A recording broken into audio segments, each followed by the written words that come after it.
Good morning, everybody, and welcome back to your Lunch Break Live. My name's Ivana if you're new here, and if you're not, thank you for coming back. Today is August the 26th, and we are coming up here on almost a month for some school districts being back in school. Today, I am joined by our education expert, Trish Crain. Trish also works for our Alabama Education Lab, and Trish is here today to talk about some of the things that are happening in schools right now and to answer some questions that we know you have about how COVID cases are being handled right now in Alabama schools. So if you have any questions, make sure to drop them here and I will definitely get them to Trish for you. We also have a very interesting map we're going to pull up here in a minute about school districts and their mask mandates and things of that nature. So Trish, thank you for coming on today, for answering some of these questions. And I know for people that have kids in school, this is the hot topic right now. Oh, sure. Yeah. I mean, to me, what's more precious than our children? Like, that's why I do this. And so, getting kids back in school was a real big goal for this school year because last year was so hard. So everybody's like, how do we get back in those school buildings and how do we do it safely? Well, and Trish, you had a really interesting story this morning. We're going to link it here, but it really talked about a lot of different issues that the schools across the state are facing when it comes to COVID-19 and this very contagious Delta variant that we know is circulating right now. So, you mentioned several things in the article. We're going to kind of break them down, but you start off with talking about just several things that are happening at once. Not enough staff, vaccination rates among staff and faculty, and also masks, kids and mask mandates. So Yeah. that is, that seems like a couple of simple words, and that is just a long conversation, a lot of nuance in there. But first, let's talk about cases in schools. Do we have any idea what cases in schools are like right now? No, we don't have the statewide numbers yet. Last year they had the Alabama Department of Public Health and the State Department of Education collaborated on this dashboard that reported on a weekly basis the aggregate total number of cases. They didn't break it down by students and staff, but they reported it on a weekly basis. The State Department says it's mandatory that schools have to participate in that. The Department of Public Health is sort of like just making sure that it happens because schools have to report, COVID is a notifiable disease, right? So they have to report to the Department of Public Health anyway. So we hear that the dashboard will be live. Um, Sometimes they've said September 10th, and then they can say it after September 10th. So, but not before September 10th, which is the week of Labor Day. We still have, we had a few more districts that were getting back in school this week, and then one more school starts next week. The dashboard has been something that's been a hot topic, especially for parents, because I don't have children. I know you have children, Trish. If you are sending your child to school, you probably want to know what's happening in that classroom, how many people rather than who, but how many people are sick if your child could have been exposed to Mhm. COVID-19, especially our kids that are too young to be vaccinated, that under 12 group. So, Trish, is there any sort of, I know that the school has to report it to the state. What about reporting it to parents? How is that being handled? Yeah, so let me say first that some school districts are putting up their own dashboards, and they're even breaking it down by school, and they're even breaking it down by staff versus students. And I think that parents really appreciate that effort. That is something they don't have to do, but they're working really hard to be transparent with parents because school folks want the kids back in school too. Like, this is what they do. They want to teach children. So they're trying to, let folks know how it's safe or not safe. This year, it's kind of, the quarantining, we're getting a lot of questions about close contacts and quarantines and what do schools have to do. And Dr. Mackey addressed that on Tuesday at the State Board of Education retreat, which was really like a work session, like an extended work session. But he said, their schools do not have to contact trace this year. And that was decided last spring. So last year, they still have to have seating charts, but they don't have to they don't have to do the contact tracing. If a child in the third grade comes up positive, they don't have to like notify everybody. That is an Alabama Department of Public Health function.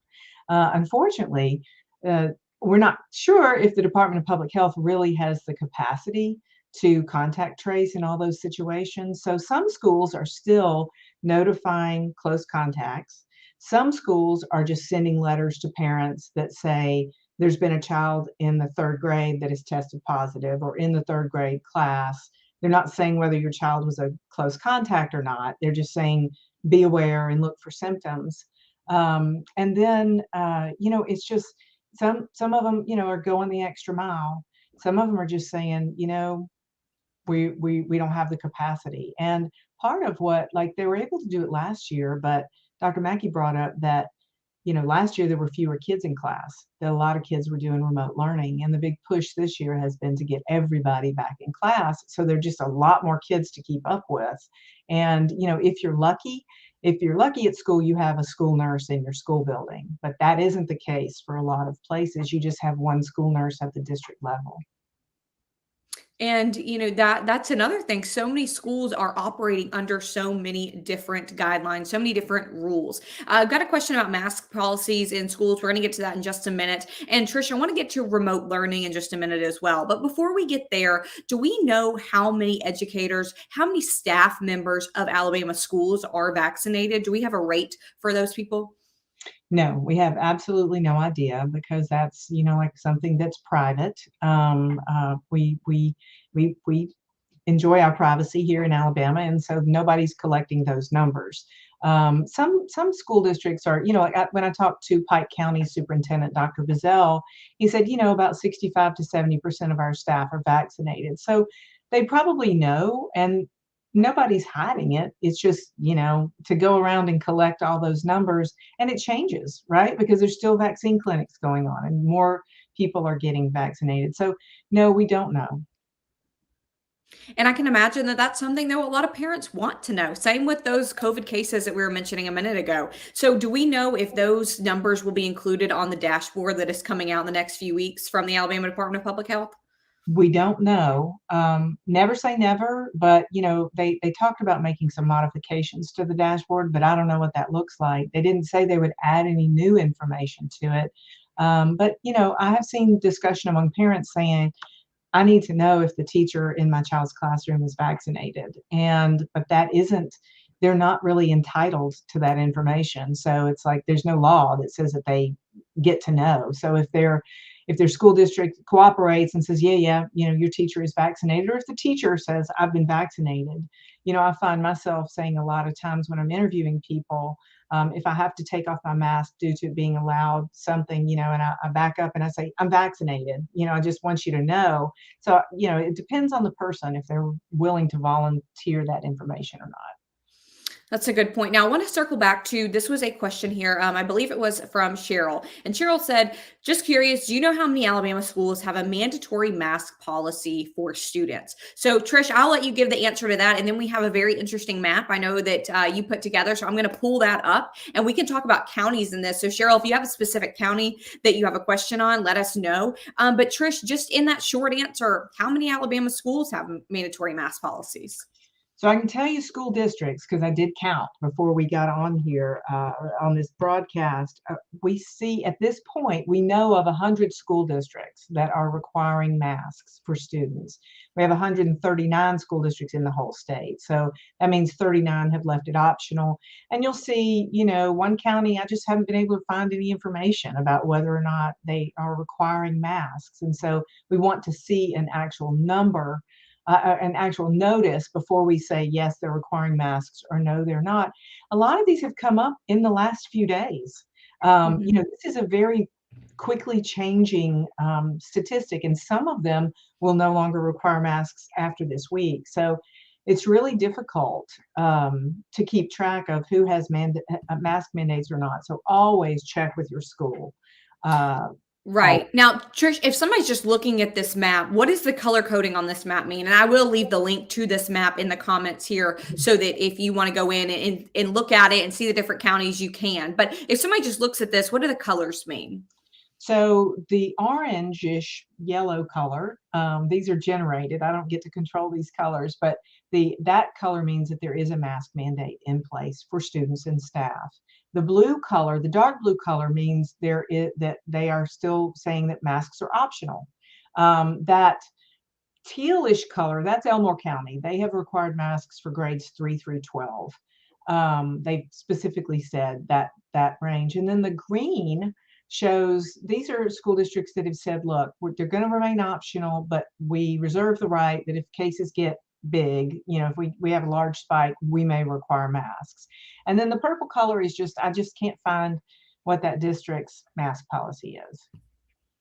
And this is such a easy way to just look at this map. And if you don't maybe have a question about a specific county, you just want to know statewide how things are going, you can look at this map and see pretty easily that most of the counties in the state have different mask mandates in place just by looking at that. I know that you said, Trish, there are some that have not yet announced that, and then there are some where it's still optional. It should be noted, I'm getting several comments here from people who said that Shelby County, just within the last hour, Shelby County schools are starting to require masks on Monday. So wow. That is what our parents there are saying. Haven't confirmed that because that just happened. But again, several parents saying that Shelby County is just sending that email saying they will require masks on Monday through October the 1st. So that just kind of illustrates what you were just saying, Trish, that these mask mandates and these policies are changing so quickly and so rapidly. So it is worthwhile. Please use everything that we have here as a guide. Please use that map as a guide. If you have a child in that school, there is nothing better than contacting that school directly. Right. Absolutely. It's very fluid. I mean, this week has felt like 3 weeks. There's just been so much new information coming out. And I think, unfortunately, that probably corresponds to a rise in the number of COVID cases, right? And, interestingly, like last year, we said, schools didn't appear to be super spreaders. Like that was the anecdote that kept coming out. Now, a lot of kids were out for remote learning, but they didn't seem to be like spreading COVID at school among children, and children didn't really seem to be getting COVID last year.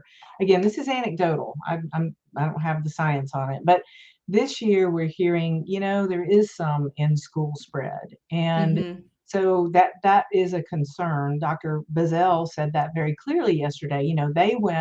When they started seeing a rise in COVID cases, his team went in and actually located some clusters.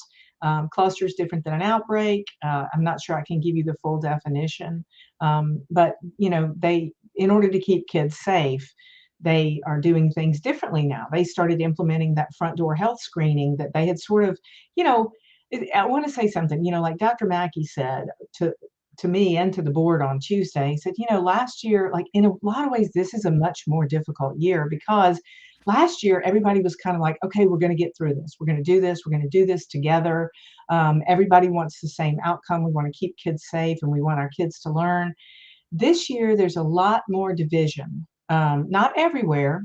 Dr. Bazell said Pike County folks are 100% supportive of what he's doing and what the schools are doing there. But we've seen a lot of discontent at board meetings about mask mandates and, this sort of thing. That wasn't there last year. Another thing that Dr. Mackey said is he's worried about teachers and principals and, because they still have this, they're not just managing COVID, right? I mean, they're supposed to be teaching our kids and they've just got a lot to manage. He's worried about exhaustion. Said, those great efforts to bolster teachers and hold up our schools, he's just not seeing them this year. Right. Well, and I am looking over at some of these questions. We have a lot of good questions. One, it was somebody, and I cannot find your name, I'm sorry, asked about Clay County. I just swapped back over to that map, and Clay County still has masks optional. So if you have a question in your county, let me know, and I will swap back and forth and do that. Another question here, and I know, again, that you attended that meeting on Tuesday, Trish, where you heard State Superintendent Dr. Mackey make some of these comments and talk about the situation in schools. So got a couple of questions regarding schools and the policies there, and a lot of people asking about remote learning. So Trish, is there a rule of thumb? Is there a point to where schools get maybe with cases or with exposure where schools would have to go virtual? Is there any point that reaches and then automatically things go virtual? Simply put, no. It's completely up to what is happening on the ground in that local school. One thing Dr. Mackey said is, you need that flexibility because you might see a really quick spike and you need to shut down the whole third grade because your teachers are sick. or your teachers are out quarantining, and you don't, and so then you have to shift to remote. But there is no metric like, with the flu, it's kind of a rule of thumb. We say, well, if 20% of the kids are absent, sick with the flu, then we probably need to shut the school down for deep cleaning. But deep cleaning is different than remote learning, right? And the quarantines, like, it's just a complicated matrix of the Dr. Mackey said, first and foremost, you have to consider, do you have enough adults in the building to safely and effectively operate the school? Like, if your entire child nutrition staff is out quarantining, how are you going to serve lunch? Like, that may shut down a whole school. And these things are just coming up. I think Dr. Mackey actually used the term whack-a-mole with, like, it's just like these things just come up and you just have to deal with them as they arise. And we know that Dr. Mackey has encouraged vaccinations. We know, again, our Governor Kay Ivey has encouraged vaccinations. State Health Officer Dr. Scott Harris has encouraged vaccinations. And they say that that's really, the way out of this. But Trish, do we know, and this is a question here I have from a person watching, do we know if there are any plans, or do you know if Dr. Mackey has made any comments saying that at some point it would be mandatory for school employees, for teachers to receive vaccinations? I would be real surprised to see that here, just having observed education over the years in Alabama. That is not just doesn't seem something like anybody at the state would do. We have a vaccine passport ban, right? So you can't even require a vaccine to do certain things, government agencies. So no, I don't see that happening. Dr. Mackey does not have that authority. I think one of the things that has surprised, I see a lot of comments, like, I've been around the state level stuff for a while, so I know that the state superintendent doesn't really have a lot of authority. You can set like educational programs and that sort of thing, but even locals have a lot of flexibility there. He doesn't have the authority to tell local boards of education what to do. We're a local control state. We love that local control. We hang on to it for dear life, so we want that flexibility. But in cases like this, I think, sometimes folks maybe would just think it's easier just to do a blanket thing. I don't see that happening. And this interesting comment here from Wayne. He says each school board has the decision based on makes their own decisions based on local analysis, and they have that flexibility provided by the State Board of Education. And he's so right.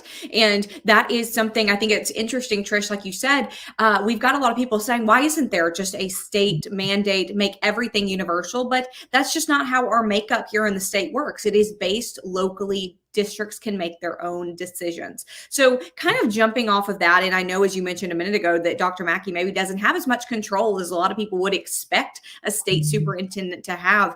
If there was a point, and this is definitely pontificating, if there was a point where schools needed to close in expert opinion, is that something that would have to come from the governor, or at that point, could Dr. Mackey make that decision statewide? I believe that it would have to come from Dr. Harris, from the state health officer. That is the authority that was used in March of 2020 to close schools originally. That he had that power. So I don't know for sure, but it is a kind of a hypothetical. But the order that did close schools in 2020 came from Dr. Harris. And we know that the governor has made it very clear she does not want to implement any type of statewide mandate. And again, we know Dr. Harris has encouraged vaccines, but has not made any comments about any statewide mandates there. Got another comment talking about Calhoun Community College offering $150 for students and staff to be vaccinated. We've seen that around several college campuses. I know Auburn was offering a raffle where people could win cash and even parking passes, which, if you've ever been to a big university like Auburn, that is worth its weight in gold.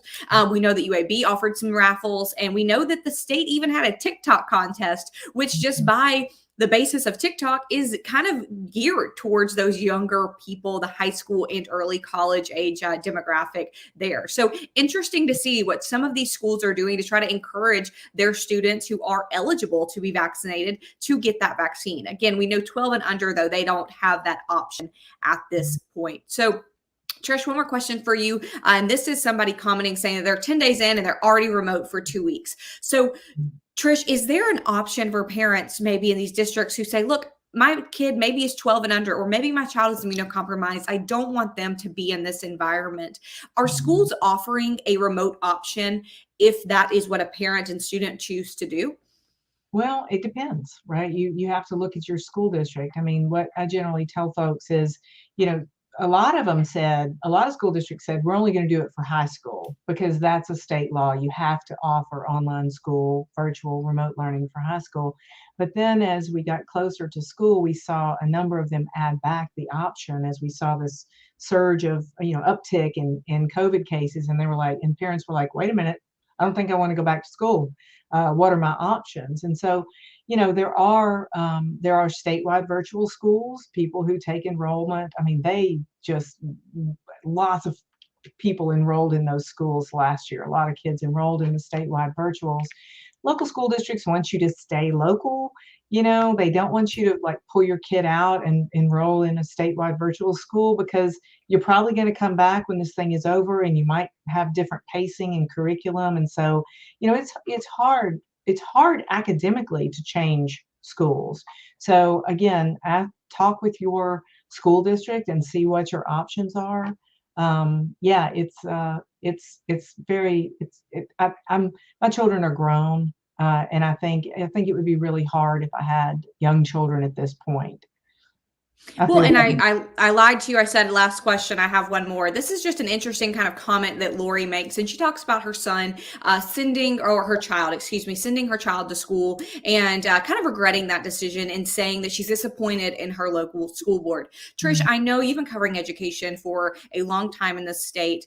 I just wonder if lately have you heard from parents like Lori who say that they're disappointed in their school board, or have you heard from more parents and teachers who are proud of their school board and who are glad with the decisions that they're making?